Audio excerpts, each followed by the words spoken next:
Hello everyone and welcome to An American in Canada episode 2, The Maple Leaf. So I've been in Canada for 3 weeks now. And I have seen probably 300 maple leaves across Canada. Maybe even more. Not actual maple leaves. I'm talking about the Canadian flag. Or just the maple leaf emblem on everything. When we drove in on the first day, I was like, oh, it's McDonald's. McDonald's are everywhere. And everywhere they look the same, pretty much. I mean, in Europe they look nicer and all, but they look the same. Well, in Canada, they don't look the same. And those beautiful golden arches, at the crux, there is a maple leaf. A red maple leaf. So I turn to my boyfriend and I say, why is there a maple leaf in the middle of the McDonald's golden arches? And he says, it's the Canadian McDonald's. So we keep driving. I'm like, oh, there's IHOP. All these American companies. Cool. Canadians like America. And I say, wait, why is there a red maple leaf on IHOP? It's the Canadian IHOP. What? So what? We have an American IHOP, but we don't have little stars and stripes everywhere. I'm telling you, it's everywhere. And every Canadian I talk to about this, they don't even realize it until I mention it. And then they start noticing them everywhere, and they're shocked to find out how many red leaves populate their country. It's kind of crazy. And that's really what I wanted to talk about today, is how many red leaves there are everywhere. So I'm at the mall yesterday with my friend, Jeff. We're palling around, we're looking in stores, and I see this amazing plushie. So I go in and I'm petting him. I really like nice, touchy things. And it was so cute and I wanted to buy it. And then I walked down a little further and there's something on sale and there was a red Canadian leaf with a face on it. On the back it said A. And I wanted to buy it for the sake of this video today, but I couldn't bring myself to buy it instead of the cute alligator.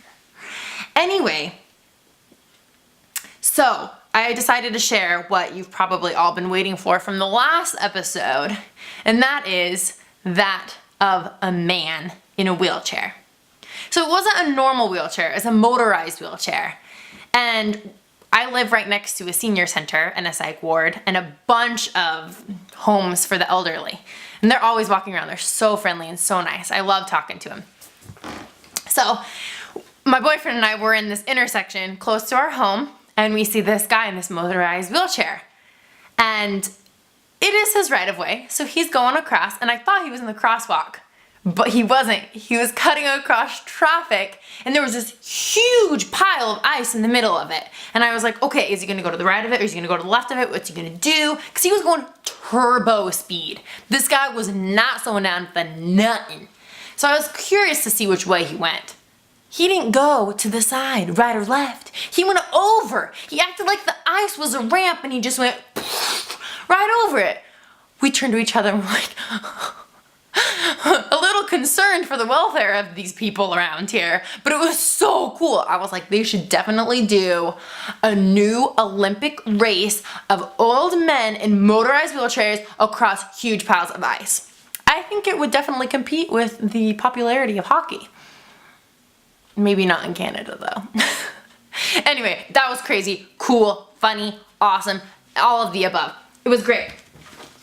Okay, I have a list here of other things that I need to talk about. Maple leaf, man in wheelchair, and oh, the border control. I never even talked about it. Okay, so I was stressed out of my brains about border control because everybody kept telling me, how hard it was gonna be to get across the border because I don't have a job here and I don't have a job to go back to over there and I don't have a work visa, and so it looks a little suspicious even though I'm being totally illegal. And I had all the car full of stuff, so it looked like I was moving here, which I kind of am, so yeah, it's kind of crazy. So I was thinking of it a little bit, and my boyfriend and I, we called ahead just to try and make things easier for us, because I wanted to be prepared, because everyone was freaking me out. So I was like, okay, we'll call, we'll figure out if there's anything we can do to make it easier. I have some receipts, I don't know. So we called the guy. He answers, and after a long pause, he goes, you know what?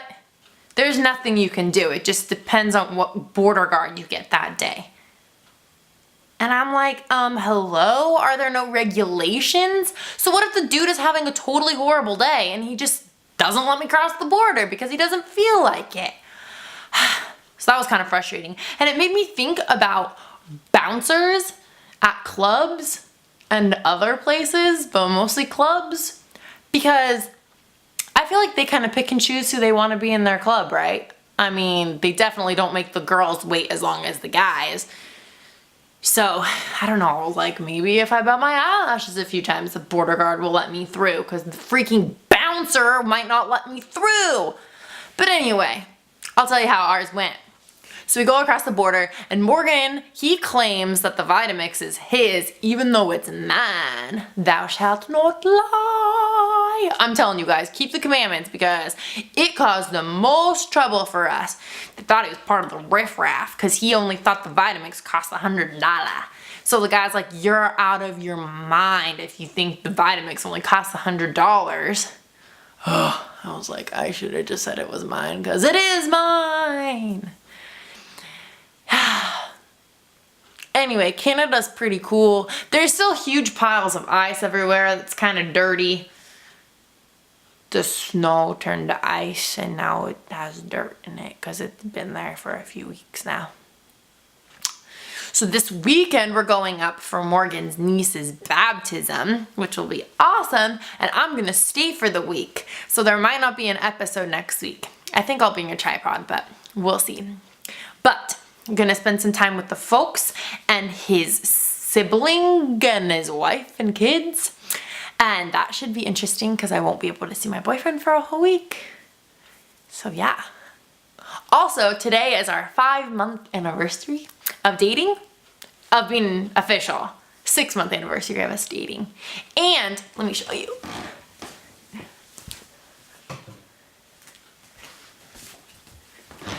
I stayed up last night doing this and I felt justified because I was like, it's for Morgan. And it has to be done for today, even though he won't see it until later today.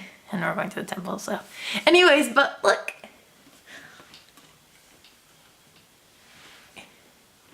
It's kind of weird that you're seeing it before he is, but whatever. We're like family, right? So, it's cool.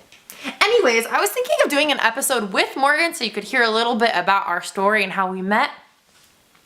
And then maybe next time I'll talk a little bit about dating and how it's challenging.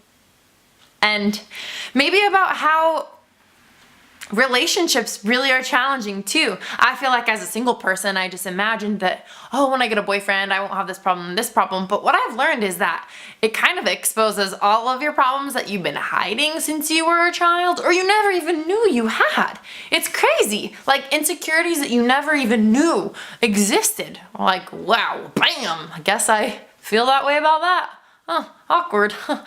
Anyway, figured maybe we could chat about it. But I'm thinking if you comment below and you ask some questions about me and Morgan or my life in Canada or things like that, then I'll know what to include in the episodes.